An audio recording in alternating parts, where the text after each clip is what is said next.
బాధితులే నిందితుల ప్రజాస్వామ్యానికి పాడగట్టిన బాబు సర్కార్ మంచి ప్రభుత్వంలో అంతే.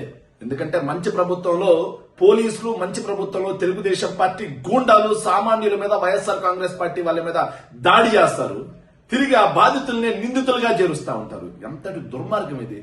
సో ఏదైతే అమరావతి ప్రాంతంలో రైతులను ఇబ్బంది పెట్టి 4 గ్రామాల్లో రైతులు ల్యాండ్ పూలింగ్ కి వ్యతిరేకంగా ఉంటే భూ సమీకరణ చట్టం తీసుకొచ్చారు. భూ సమీకరణ చట్టం కింద వాళ్ళకి ఏదైతే మార్కెట్ వాల్యూ ఉందో మార్కెట్ వాల్యూ కంటే 3 రెట్లు ఎక్కువగా ఆ ల్యాండ్ కి ధర చెల్లించి తీసుకోవచ్చు. మరి దానికి భూసేకరణ చట్టం ప్రయోగించి మళ్లీ ల్యాండ్ పూలింగ్ తో వెళ్లి ఆ రైతులు ఏదైతే దుర్మార్గమైన అంశం ఏంటంటే రైతులు పంట పెట్టుకోకుండా విద్యుత్ స్తంభాలని కొట్టి పడేస్తారు.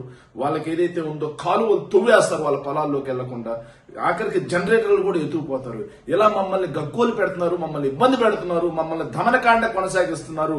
నేను ఎవరం కూడా ఈ ల్యాండ్ పూలింగ్ కి వ్యతిరేకం, నేను ఈ ల్యాండ్ పూలింగ్ కి అనుకూలంగా లేము అని చెప్పి రైతులు వైఎస్ఆర్ కాంగ్రెస్ పార్టీ ఆఫీస్కి వచ్చి తమ ఆర్తనాదాలు వినిపించి మా వైఎస్ఆర్ కాంగ్రెస్ పార్టీ వాళ్ళని అక్కడికి ఆహ్వానిస్తే, ప్రజలకు తెలియజేయండి, మాకు అండగా ఉండండి అని చెప్పి రైతులే ఆహ్వానిస్తే వాళ్ళ తరపున సిఆర్డీఏ పరిరక్షణ కమిటీ పేరుతో మా పార్టీ ఎమ్మెల్సీలు, మా పార్టీకి చెందినటువంటి మాజీ మంత్రులు అక్కడికి వెళితే గూండాల అవతారం ఎత్తి టీఎన్ఎస్ఎఫ్ పార్టీకి చెందినటువంటి అధ్యక్షుడు ఒకడు దున్నపోతున్నట్టు ఉంటాడు.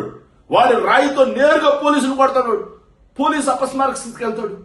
తెలుగుదేశం పార్టీ పెయిడ్ ఆర్టిస్ట్ అయినటువంటి మహిళలు కోడిగుడ్లేస్తారు. స్పష్టంగా వీడియోలో కనిపిస్తూ ఉంటది.